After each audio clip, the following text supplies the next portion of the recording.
Hi everyone, my name is Faye and thank you for watching my video. So today I'm going to be talking about US traveling and visa tips and the visa form to the US.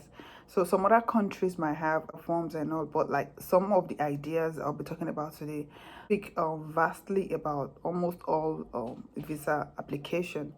So like they are actually similar in their ways. Plan to travel to the US and just know that the first thing to do is to pay to the bank for visa application.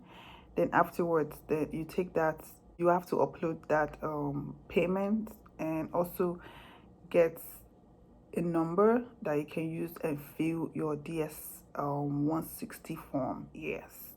So on this DS-160 form, right, they have some informations that you have to put, and information like maybe your passport information, like your name, date of birth, list of other questions, just personal information like that. The next thing on that form that they will ask you is date of previous travel.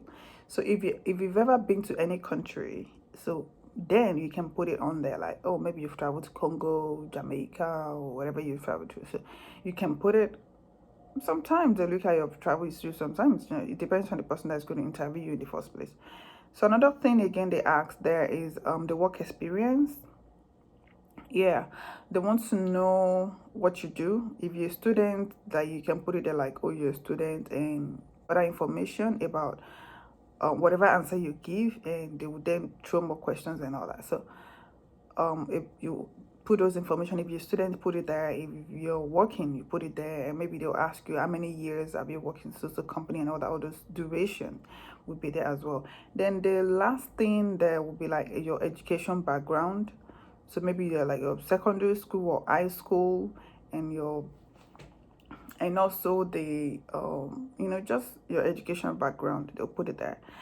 Then I also want us to know that every information on this form is very, very, very, very imperative. Like very, very imperative, very, very important. And you should take note. Personally, I advise people to fill those forms by themselves, because if you don't, trouble. Yeah. So if you don't fill those forms by yourself, I'm not saying 100% you should fill the, like me, some people use agency and all that.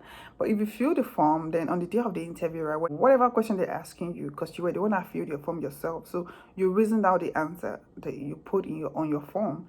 So it makes it kind of easy for you to remember what you put in your form, because on the day of the interview you won't have that form back again, only of it before you submitted it.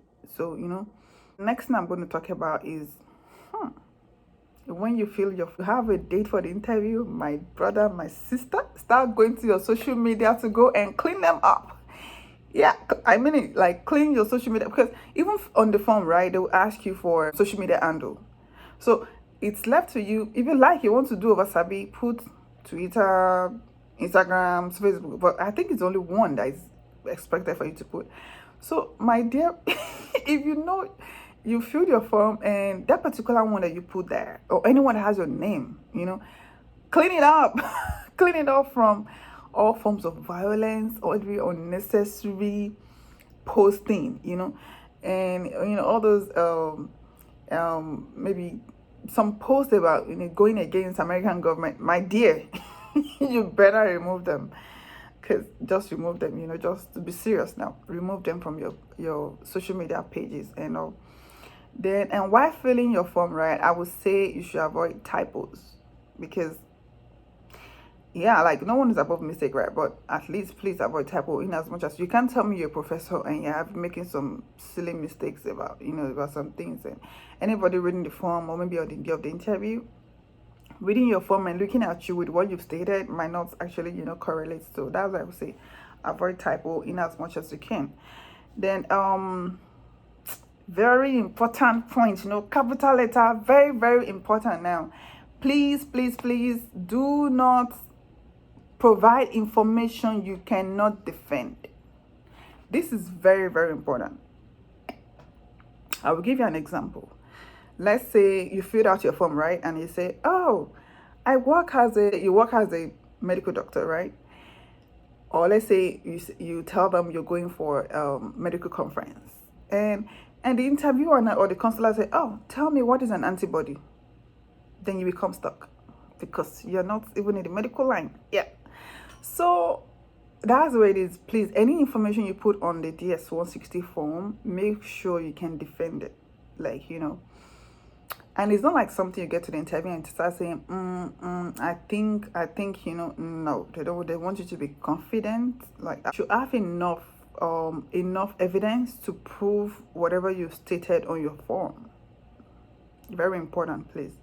Let's say an instance now is like you said, oh, my sister is in the US and she's going to be the one to cater for me, and also I'll be staying with her during the course of my staying in the US.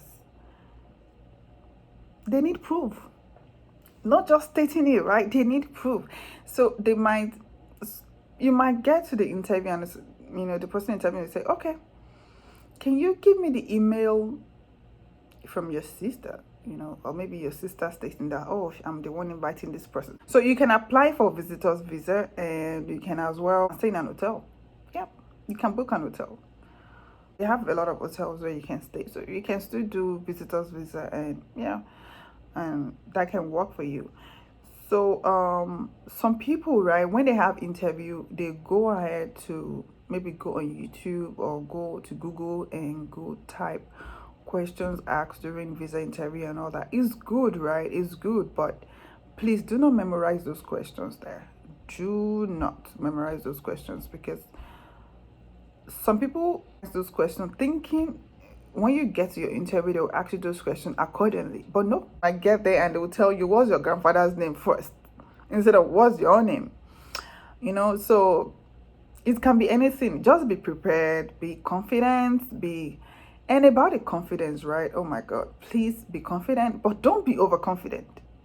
Like, overconfident can make your application to just, for it not to be granted. That's what I meant. So I had someone, people that are close to me, I think knows this.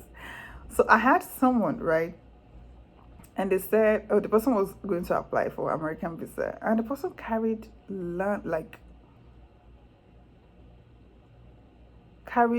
landed property documents. I'm sorry, I have to laugh. Excuse me. Carried some CACs, carried some what is it called? All manners of things, awards from university, from please, it's good, but person carried all those things, and I really, are they necessary? Then I had someone who works in the medical field. She carried her license. She carried everything. They didn't even ask her anything. Nothing. They didn't ask her any of those stuff. So don't be overconfident. Just do your normal thing. And about this issue of you having $1 million in your account and all that, it doesn't always depict that they will check your account and all those things. No, you can have, if you like, have 5,000 naira. When they ask you a question, please and please and please be brief, be simple, and be consistent. What I meant is ask you what is your name? Simple. Just state your name. Don't state your grandfather's name, I beg. So then I said, it's keep it brief, simple, and consistent. Consistent in the sense that let it be the same thing that is on your DS-160 form. That's what I meant by consistent. Yeah, be brief about it. You don't have to say, oh, doesn't start mentioning your biography, or say, oh, what countries, how many countries have you been to? Like, oh, I remember when I went to Japan. I remember when I went to Italy. I remember I took a bus from Amsterdam and I went to Lithuania and I went to Luxembourg. Please be very brief. Like, if they say state the country, just say Italy, Germany, Amsterdam, Luxembourg. That's it about that. Then I think I already talked about the information you give, make sure it conforms to the S-160 form. Yeah. Then to our able brothers and sisters, please do not overly dress. I repeat it again, please do not overly dress for your visa interview. Do not wear traditional. It's left to you anyways. I'm not saying you can wear traditional attire, right? But not that like you shouldn't wear anything traditional. You can wear traditional, right? But don't allow it to be over. Don't allow it to be too much. Moderate. Just keep it simple as much as you can. With some people, then if you allow all these agents to, I'm not saying to use an agent is bad, right? But don't allow them to lie too much in your phone, because some things that are not realistic. And if they, okay, let's say you earn, let's say 100,000 per year, right? And the agent will go and put it like you earn 2 million naira per year. Excuse me, if you come in and you make 2 million naira per year, okay, you're dressing, I'll look at, if I'm the one interviewing, I'll look at your dressing, I'll look at the way you talk. Because for you to have 2 million, to be making 2 million per year, that means you must be learned. I'll look at the way you talk, even your perfume, simple things like that. Your shoe. I'm sorry to say that, but I have to say it because I notice people's shoes a lot. So your shoe and, other things like that. So just be simple, keep it simple. Do not overly dress. Do not be overconfident. I know it's good to be confident, but don't do it too much. Pray. Yeah. Pray and just, hope for everything to work well. And and that will be all for now for me. And so if you like this video, please subscribe to my channel. Just happy I was able to give out some information that are very crucial for people that want to take this step. You can apply some of this information I just stated to other country application, but the only difference here is the form, which is different. The one for US for visitors visa is there's 160 form. Yeah, so please subscribe to my YouTube channel, please.